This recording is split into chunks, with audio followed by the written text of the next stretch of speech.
అందరికి కూడా తెలుసు, ఒక మహిళా ఆఫీసర్స్ పైన ఒక వాళ్ళని విమర్శించడము, వాళ్ళకి అవమాన చేయడం వల్ల ఒక కేసు కూడా అరెస్ట్ కావడం జరిగింది. దాని తోడుగా ముఖ్యమంత్రి కూడా అవమానం చేసిన ఒక నారాయణపేట ఉన్న కేసును కూడా మనము సిట్ ఫారం కావడం జరిగింది. దాని భాగంగా ఇన్వెస్టిగేషన్ కూడా కొనసాగుతుంది. దాని ఒక ముందడుగుగా మనము దీనికి ఈ కేసుకి కావాల్సిన ఒక ప్రముఖ టీవీ ఛానల్ రిపోర్టర్స్ని మనము అదుపులో తీసుకుని ప్రశ్నించడం జరుగుతుంది. దాని భాగంగా ఇంకా ఇన్వెస్టిగేషన్ జరుగుతుంది. మనము త్వరలోనే దానికి కావాల్సిన ఒక వివరాలను కూడా మనము చెప్పడం జరుగుతుంది. సో అందరు కూడా తెలుసు, మనకు ఈ ఒక ప్రజా జీవితంలో విమర్శలు అన్నది సహజము. విమర్శం కూడా సకారాత్మకంగా ఉండాలి, కానీ ఒక వ్యక్తి ఒక చరిత్ర కానీ వాళ్ళని అవమాన చేయడము చాలా క్రూరత్వము. అది కూడా మహిళా అధికారుల పైన మనము విమర్శ చేయడము, ఎటువంటి ఆధారం లేకుండా ప్రచారం చేయడము చాలా అంటే చాలా క్రూరత్వము.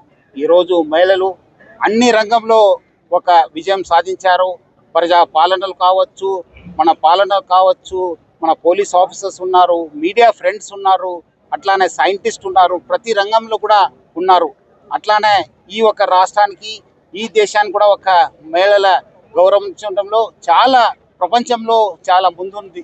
సో ఈ ఒక సమాజంలో ఎక్కడు మహిళల్ని గౌరవిస్తారో, ఎక్కడ వాళ్ళు పూజిస్తారో మన సంప్రదాయంలో ఉంది, అక్కడ సుభిక్షం ఉంటుంది, సంతోషం ఉంటుంది, అభివృద్ధి ఉంటుంది, అందరు కూడా మంచి ఉంటుంది. అలాంటి ఒక సమాజంలో ఈరోజు విమర్శ చేయడము చాలా అంటే చాలా బాధాకరం అనిపిస్తుంది.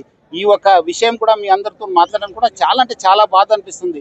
ఎటువంటి ఆధారం లేకుండా మనం విమర్శ చేస్తే ఆ ఒక ఫ్యామిలీలో ఏమవుతుంది, వాళ్ళకున్న రిలేషన్స్లో ఏమవుతుంది, వాళ్ళు చాలా మందిలో, ఎందుకంటే అధికారులందరూ కూడా చాలా మందితోని వివరించాల్సి వస్తుంది. అలాంటి ఏ పరిస్థితిలో వాళ్ళు మాట్లాడతారో, ఏ పరిస్థితిలో వాళ్ళు పని చేస్తారో మనం ఊహించలేదు. ఎందుకంటే మన ఇంట్లో కూడా మన అమ్మ ఉంది, మన చెల్లెలు ఉన్నారు, అక్కలు ఉన్నారు, మనకు కూడా పిల్లలు ఉన్నారు, మిస్సెస్లు ఉన్నారు. వాళ్ళపైన కూడా మనం ఇట్లా చేస్తే ఏమనిపిస్తుంది ఆ ఒక ఇంట్లో కానీ ఆ వాళ్ళు తిరుగుతున్న సమాజంలో చాలా అంటే చాలా బాధ అనిపిస్తుంది. అలాంటి విమర్శ చేయడము, దాని భాగంగానే మనము ఈరోజు ఇన్వెస్టిగేట్ చేయడం జరుగుతుంది. డెఫినెట్లీ ఈ ఒక లాజికల్ ఎండ్కి తీసుకెళ్లడం జరుగుతుంది. మనము మీ అందరు కూడా తెలుసు, సృష్టికి మూలము అమ్మ. అమ్మ అంటేనే సృష్టి. మనము అమ్మని కానీ ఆ స్త్రీని కానీ, అమ్మ అంటే స్త్రీని మనము అవగౌరవం చేస్తే మనము సృష్టినే అవమానించినట్లు.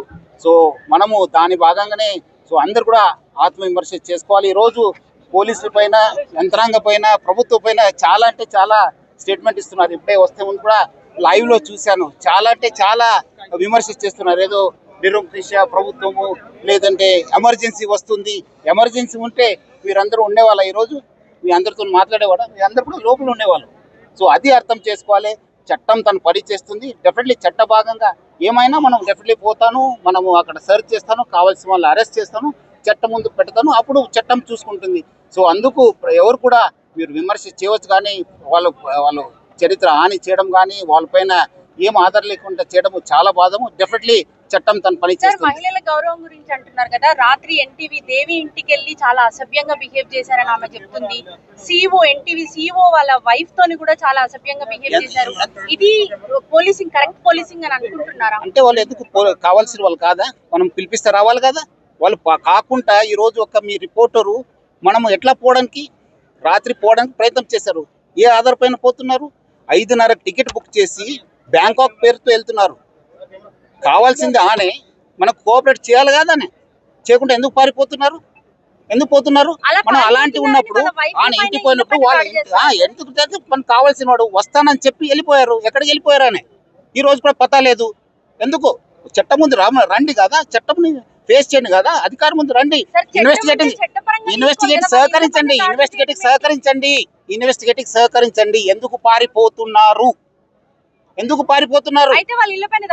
ఏం కావాల్సింటే తీసుకొస్తారండి, చట్టంలో ఉంది. చట్టంలో విచారణకు రూల్స్ ఉంటాయి, నోటీసులు ఇవ్వాలి. కావాల్సింది నోటీస్ ఇస్తాను, రావాలి. వచ్చినప్పుడు మనకు పోతాను, ఇన్వెస్టిగేషన్ ఏం ఆధారం ఉంది దాని ప్రకారం చేస్తాను. మనం నోటీస్ ఇవ్వాలి కదా, నోటీస్ ఇవ్వకుండా అట్లా ఏం లేదు, కావాల్సిన వాళ్ళు రావాలి. సార్, తీసుకొస్తాను, without ఏముంది without చట్టం. notice వాళ్ళ ఇంటి పైన వాళ్ళ వైఫ్ లని ఇటు దేవి యాంకర్ ఇంటి పైన అట్లా దాడి చేయొచ్చా సార్? దేవి వస్తానని డోర్లు చెప్పి పగలగొట్టొచ్చా? దేవి వచ్చి అని చెప్పి ఎక్కడ పగలు కొట్టాను చెప్పండి. రాత్రి చూపించండి midnight ఆ ఇంటి పైన అదే కదా దాడి చూపించండి జరిగింది. చూపించండి. వస్తానని చెప్పి సెల్ స్విచ్ ఆఫ్ చేసుకుని వెళ్ళిపోతే ఎట్లా?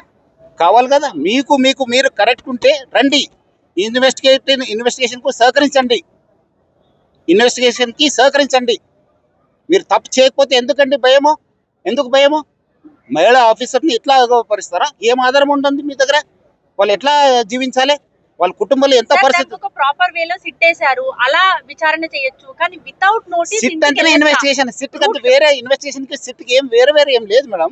సార్ అసలు ఒక్క సిట్ నోటీస్ కూడా ఎవరికి ఎందుకు ఇవ్వాలండి నోటీసు? మనకు కావాల్సిన వాళ్ళు పిలిపిస్తాను, ఎంక్వైరీ చేస్తాను, మీరు రండి. పిలిపించినట్లు రావాలి కదా. ఎందుకు పారిపోతున్నారు? ఏదో నేను బ్యాంకాక్ వెళ్తున్నాను సార్, నేను ఇప్పుడు మీ సిఇఓ గారు ఎక్కడ ఉన్నారండి? రావాలి కదా. అయితే ఇల్లు పైన దాడి చేయడానికి చేస్తానండి. ఎక్కడైనా పోతే ఎక్కడున్నా పట్టుకొని వస్తాను నేను. చట్టం ముందు ప్రవేశపెడతాను, చట్టంలో చూసుకోండి మీరు. ఏంటి సార్ ఇప్పుడు అర్ధరాత్రి తీసుకున్నారు.